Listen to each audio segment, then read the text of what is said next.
Treating China, the second largest country in the world, as a developing country is absurd. If China wants to play a role in the global economy commensurate with its actual importance, then the country needs to graduate up. How will you help them understand that it's not just about talking, it's about executing? I think they understand very well. It's just a matter of impetus and will. They use the term dual circulation. Right now it's really singular circulation. Chinese counterpart will come to this realization of some of our policies. Sometimes it takes an external push. You can't have the second largest economy in the world. It's common sense. I applaud their rapid growth, but you don't get both. I have a teenager who sometimes wants to be treated like a child, sometimes wants to be treated like an adult, and it's an adult economy. Thank you for that kind introduction. It's an honor to be here. In the final months of World War II, Western leaders convened the greatest economic minds of their generation. Their task? To build a new financial system. At a quiet resort high up in the mountains of New Hampshire, they laid the foundation for Pax Americana. The architects of Bretton Woods recognized that a global economy required global coordination. To encourage that coordination, they created the IMF and the World Bank. These twin institutions were born after a period of intense geopolitical and economic volatility. The purpose of the IMF and the World Bank was to better align national interests with international order, thereby bringing stability to an unstable world. In short, their purpose was to restore and preserve balance. This remains the purpose of the Bretton Woods institutions. Yet everywhere we look across the international system today, we see imbalance. The good news, it doesn't have to be this way. My goal this morning is to outline a blueprint to restore equilibrium to the global financial system and the institutions designed to uphold it. I have spent the bulk of my career from the outside looking in on financial policy circles. Now I am on the inside looking out. I am eager to work with each of you to restore order to the international system. To achieve this, however, we must first reconstruct the IMF and World Bank reconnect the IMF and the World Bank with their founding missions. The IMF and World Bank have enduring value, but mission creep has knocked these institutions off course. We must enact key reforms to ensure the Bretton Woods institutions are serving their stakeholders, not the other way around. Bringing balance back to global finance will require clear-eyed leadership from the IMF and World Bank. This morning, I will explain how they can provide that leadership to build safer, stronger, and more prosperous economies all around the world. I wish to invite my international counterparts to join us in working toward these goals. On this point, I wish to be clear. America first does not mean America alone. To the contrary, it is a call for deeper collaboration and mutual respect among trade partners. Far from stepping back, America First seeks to expand U.S. leadership in international institutions like the IMF and the World Bank. By embracing a stronger leadership role, America First seeks to restore fairness to the international economic system. Nowhere is the imbalance I mentioned earlier more obvious than in the world of trade. That's why the United States is taking action now to rebalance global commerce. For decades, successive administrations relied on faulty assumptions that our trading partners would implement policies that would drive a balanced global economy. Instead, we face the stark reality of large and persistent U.S. deficits as a result of an unfair trading system. Intentional policy choices by other countries have hollowed out America's manufacturing sector and undermined our critical supply chains. putting our national and economic security at risk. President Trump has taken strong actions to address these imbalances and the negative impacts they have on Americans. This status quo of large and persistent imbalances is not sustainable. It is not sustainable for the United States, and ultimately, it is not sustainable for other economies. Now, I know sustainability is a popular term around here, but I'm not talking about climate change or carbon footprints. I'm talking about economic and financial stability, the kind of sustainability that raises standards of living and keeps markets afloat. International financial institutions must be singularly focused on upholding this kind of sustainability if they are to succeed in their missions. In response to President Trump's tariff announcements, more than 100 countries have approached us, wanting to help rebalance global trade. These countries have responded openly and positively to the President's actions to create a more balanced international system. We are engaged in meaningful discussions and look forward to talking with others. China, in particular, is in need of a rebalancing. Recent data shows the Chinese economy tilting even further away from consumption toward manufacturing. China's economic system, with growth driven by manufacturing exports, will continue to create even more serious imbalances with its trading partners if the status quo is allowed to continue. China's current economic model is built on exporting its way out of its economic troubles. It's an unsustainable model that is not only harming China, but the entire world. China needs to change. The country knows it needs to change. Everyone knows it needs to change, and we want to help it change because we need rebalancing too. China can start by moving its economy away from export overcapacity and towards supporting its own consumers and domestic demand. Such a shift would help with global rebalancing that the world desperately needs. Of course, trade is not the only factor in broader global economic imbalances. The persistent over-reliance on the United States for demand is resulting in an ever more unbalanced global economy. Some countries' policies encourage excess savings, which holds back private sector-led growth. Others keep wages artificially depressed, which also suppresses growth. These practices contribute to global dependence on U.S. demand to spur growth. They also lead to a global economy that is weaker and more vulnerable than it should be. In Europe, former ECB President Mario Draghi has identified several sources of stagnation, and he has outlined several recommendations to get the European economy back on the right track. European countries would do well to take his recommendations to heart. Europe has already taken some long overdue initial steps that I applaud. These steps create a new source of global demand and also involve Europe stepping up on the security front. I believe global economic relationships should come to reflect security partnerships. Security partners are more likely to have compatible economies structured for mutually beneficial trade. If the United States continues offering security guarantees and open markets, then our allies must step up with stronger commitments to shared defense. The initial actions from Europe on increased fiscal and defense spending are proof that the Trump administration's policies are indeed working. The Trump administration and the U.S. Treasury are committed to maintaining and expanding U.S. economic leadership in the world. This is especially true at the international financial institutions.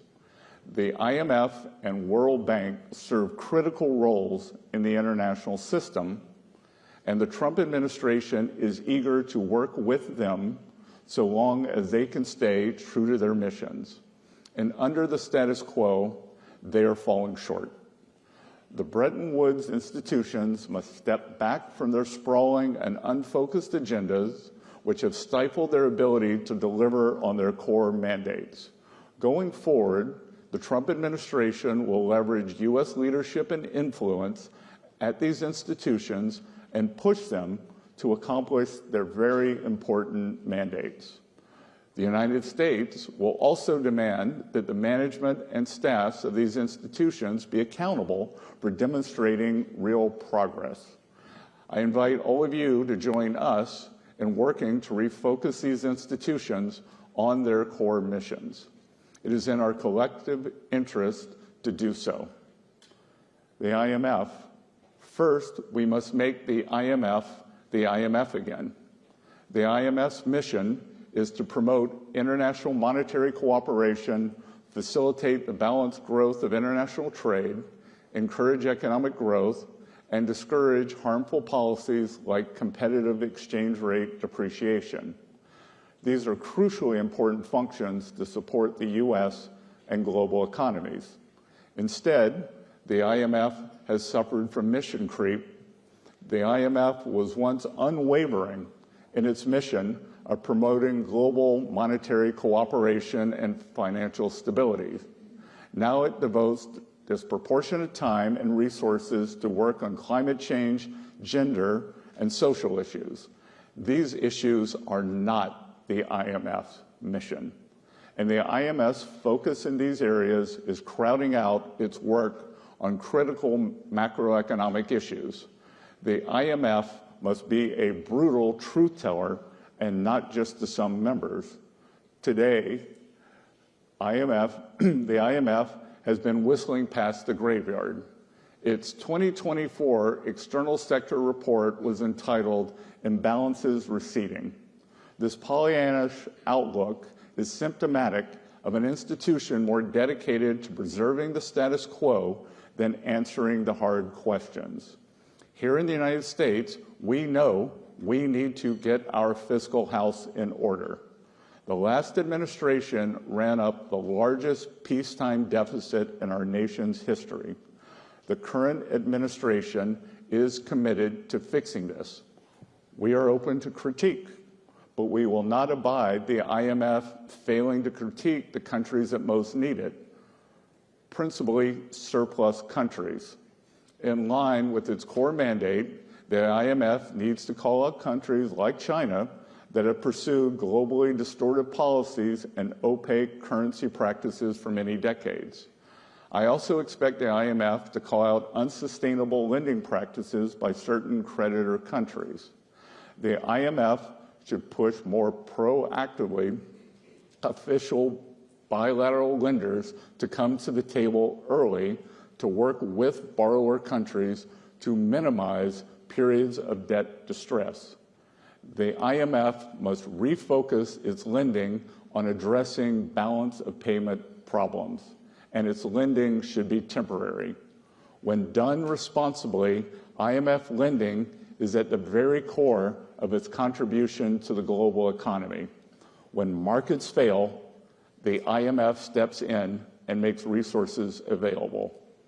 In exchange, countries implement economic reforms to resolve their balance of payments issues and support economic growth. The reforms undertaken during these programs are some of the IMF's most important contributions to a strong, sustainable, and balanced global economy. Argentina is a fitting example. I was in Argentina earlier this month to demonstrate the United States' support for the IMF efforts to help the country reset financially. Argentina deserves the IMF support because the country is making real progress toward meeting financial benchmarks, but not every country is so deserving. The IMF must hold countries accountable for implementing economic reforms, and sometimes the IMF needs to say no. The organization has no obligation to lend to countries that fail to implement reforms.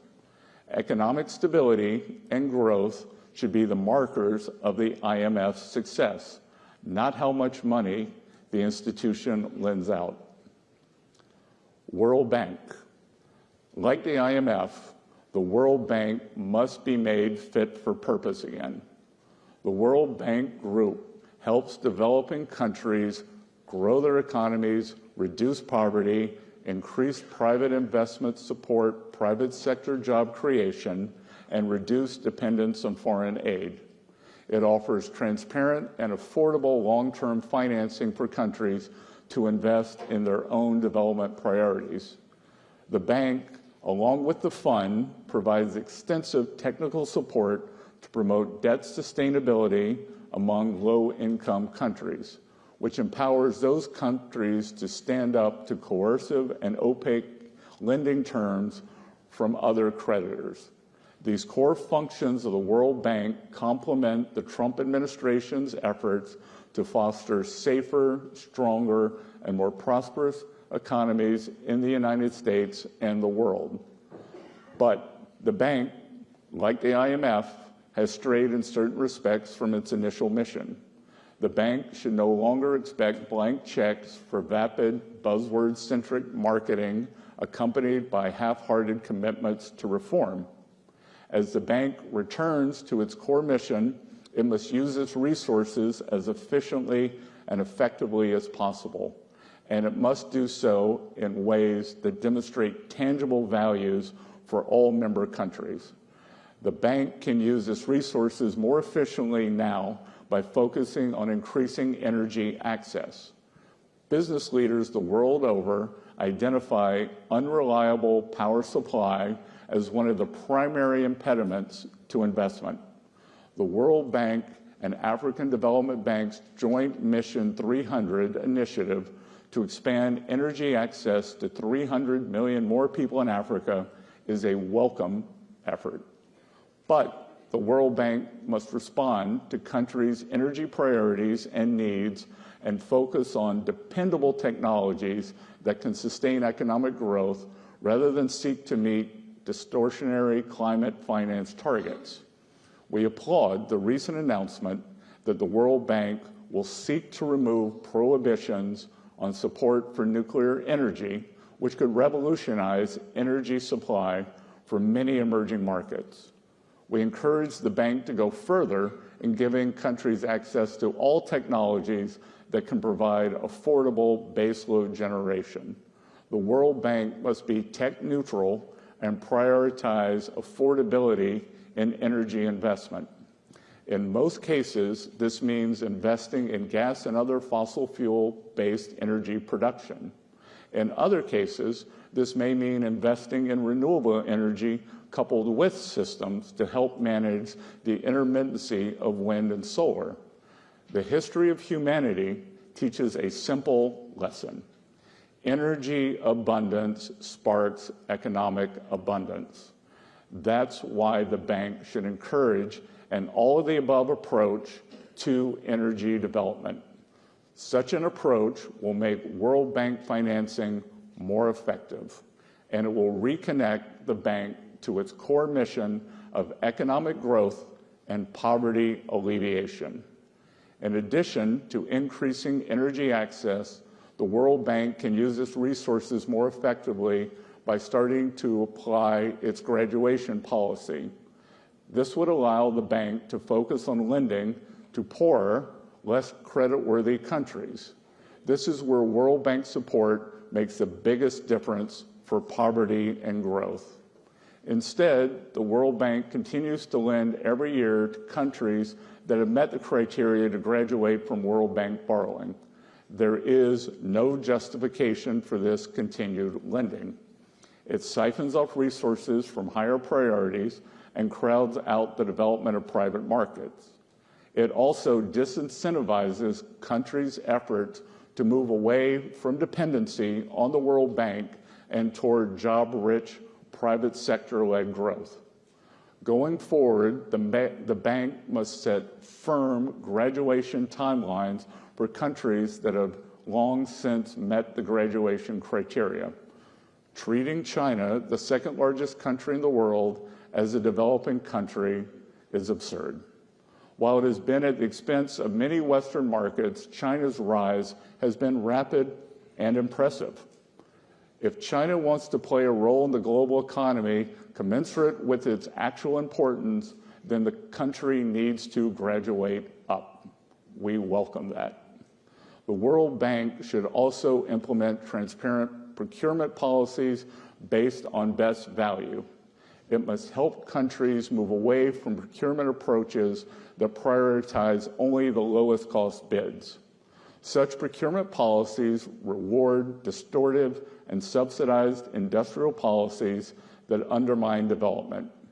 They may also stifle the private sector and incentivize corruption and collusion and result in greater long-term cost. Procurement policies based on best value are better from both an efficiency and development perspective, and their robust implementation will benefit the bank and its shareholders.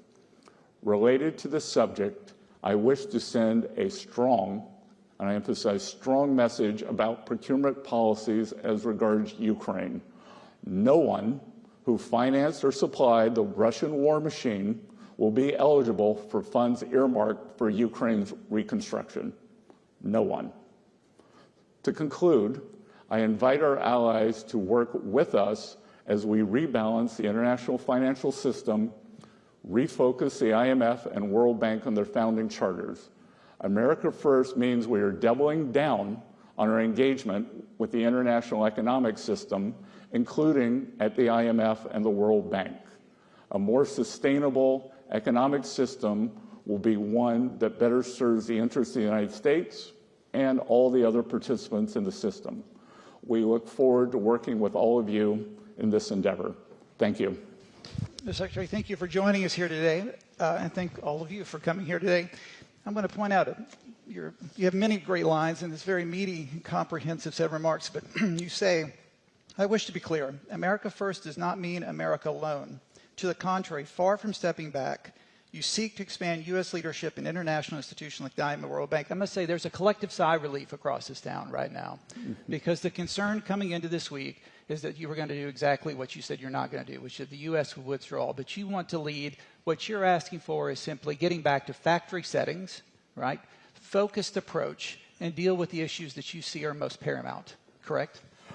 Correct. As I said in my confirmation hearings, I think U.S. engagement with the international financial and multilateral institutions, we should engage, and we should be in it to win it for the American people and for the rest of the countries and for the client countries. 20 years ago, a senior U.S. Treasury official gave a speech very similar to this, calling on the IMF and said the IMF was asleep at the wheel and dealing with imbalances. Hank Paulson started the Strategic Economic Dialogue with the Chinese. Every Treasury Secretary since then have had an approach. So how will you do this differently, and how do you think that you'll proceed in this approach? What is your philosophy? What is your tools, and how will you execute on this?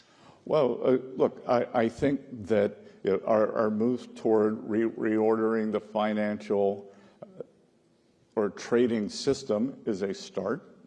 I think that today, as I reaffirm our engagement, but set up a list of core principles and back to basics for the institutions, and again, being from the private sector, we want to see results, and we want to see timelines that, as you and I were talking about backstage, global rebalancing has been a topic for more than 20 years. Long time. Some countries may have a 100-year perspective.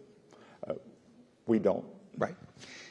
China obviously is an important part of this administration's foreign and economic policy. You'll be meeting with your Chinese counterparts. What will you tell them in the sense of how they obviously are aware that there's huge imbalances, their manufacturing capacity is enormous, especially in things like automobiles. How will you help them understand that it's not just about talking, it's about executing? Well, look, I don't think I have to help them understand. I think they understand very well. And it's just a matter of impetus and will.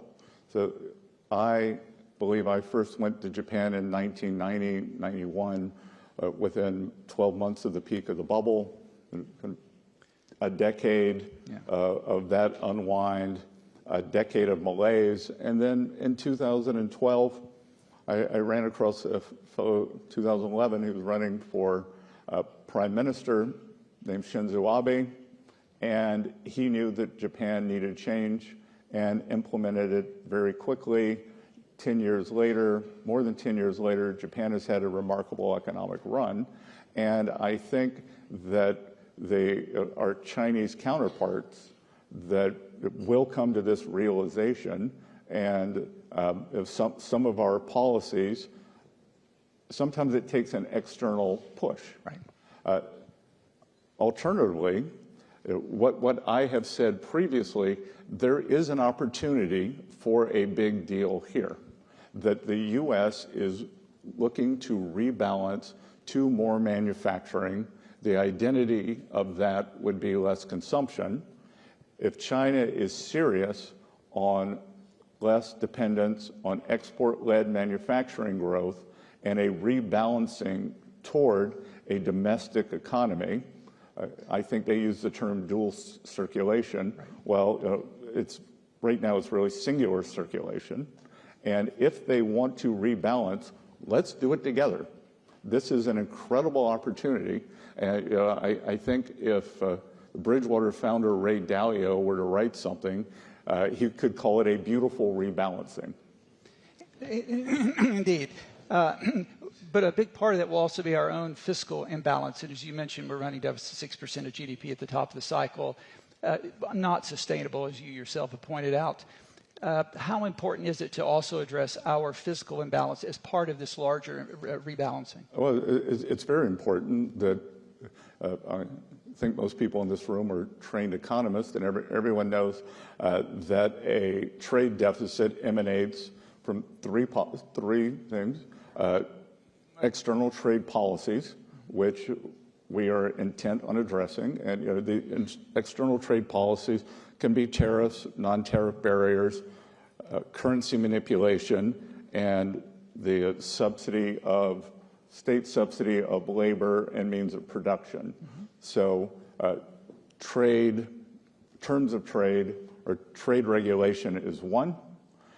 Two is our budget deficit. So the larger our deficit, the more it creates a demand suck, also pushes up the interest rates. And then three, the level of the dollar. The U.S., we continue to have a strong dollar policy, and the dollar will adjust based on markets. Everyone asks me, well, what does a strong dollar mean? And to me, the strong dollar means having the policies in place to deserve capital flows and have confidence. But it doesn't mean that the price on the Bloomberg screen every day. And it also has different meanings in terms of bilateral the prices. So it's really three-pronged. But Tim, to your question, I have talked about we did not get here quickly with this spending. The U.S. does not have a revenue problem. We have a spending problem. And I have suggested, when I first met President Trump, to talk about joining his campaign 2 years ago, that we need to get back to a long-term sustainable budget deficit of something with the 3 in front of it, which works. We have 2% nominal growth or 2% inflation, projected 1.8% growth, which I think could be much higher if we implement our economic policies. Now, you reaffirmed the strong dollar policy first articulated by Bob Rubin. Valerie Giscard d'Estaing in the 1960s talked about the U.S. exorbitant privilege of the dollar. There are some in this town who question that privilege and actually see it as a burden. Do you see it as a privilege? That the U.S. sits at the center of the global economy is enabled by the use of dollars, and that it's natural that the usage would come down over time. And I think that the U.S. will always, for my lifetime, be the reserve currency. I actually am not sure that anyone else wants it. I can't remember, one of the European officials said today, maybe it was Mr. de Guindos, I can't remember, said, oh, well, the euro could become a second reserve currency. Well, we've just had a substantial appreciation in the euro. For export economies, it's a lot of pressure. And look, I think that the reaffirming our belief in these international institutions is also part of that. You mentioned the euro. You mentioned in your comments Mario Draghi's report from last year. There was the letter report. Before that, I've been spending a lot of time in Europe. There does seem to be a much more a buoyant atmosphere in Europe. They see this as an opportunity for them. I said something about a possible renaissance. I was heckled a bit, but I actually am pretty positive on Europe. Do you think this is an opportunity to shift some of that demand? The world has relied on U.S. final demand to shift some of that demand for Europe. Is this a positive time for Europe? Look, I think it can be. And it wasn't in a straight line. It wasn't always the way a trained diplomat would have done. But I think we should all congratulate President Trump. He has done what a succession of European leaders have tried to do for the past 26 years, since the advent of the euro, that whether it's the French, the Italians, other European countries have tried to get Germany to increase their fiscal spend and drive the European economy. And that I applaud these nascent efforts, because it's a combination. It's a combination of economic stimulus, and it is a combination of burden sharing on the European continent for defense.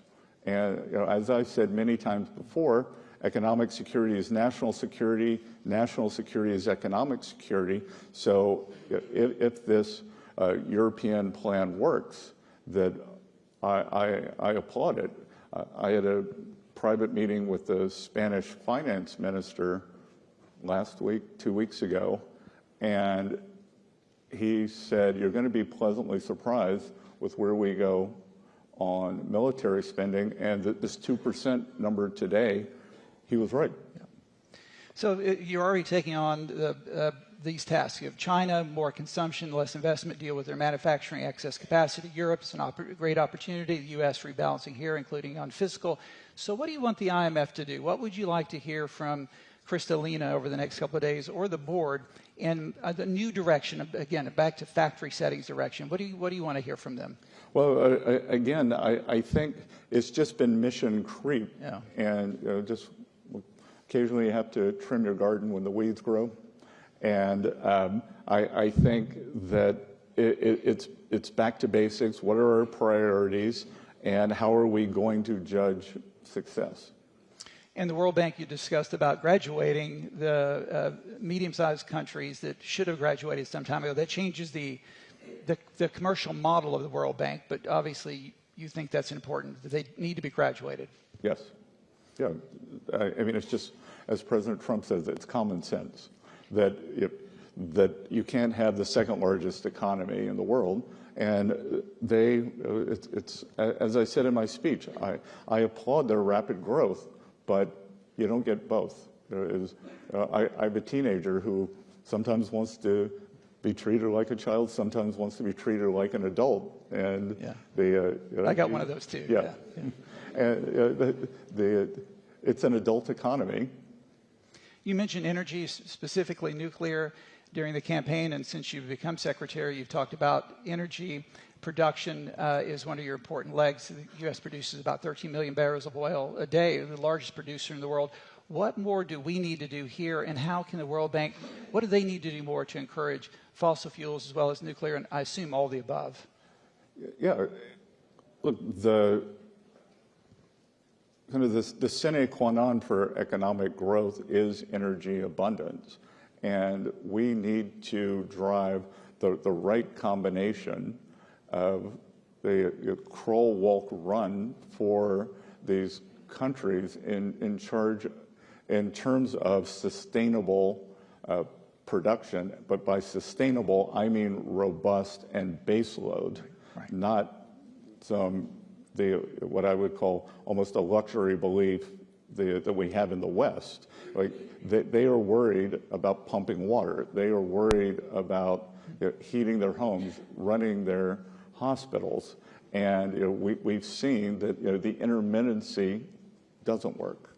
Even kind of in middle developed countries, maybe like South Africa, that seems to have rolling blackouts. Right. So that's not a model. We want to have a model of strong baseload and then bolting on the alternative production, as opposed to beginning with alternative production and then having this latency or intermittency that makes it impossible to industrialize. In the final minute or two, let me just turn to financial intermediation. There's a famous adage that capitalism without capital is just another ism. The institutions you see here are important intermediaries, both in the capital markets and in other forms of financial intermediation. What is your vision, especially for the U.S., in terms of financial regulation? What do you want the industry to look like? Obviously, the capital markets, the U.S. is a crown jewel of this economy. How should we encourage that not only here, but abroad? Well, I think that I've been getting a lot of questions on private credit, and I think that private credit is an interesting addition to the U.S. mosaic, and it is the depth and breadth of our capital and credit markets that powers the U.S. economy, and it's the innovation there. I think that private credit's a very new and interesting part, but it is happening outside of the regulated ecosystem. Right.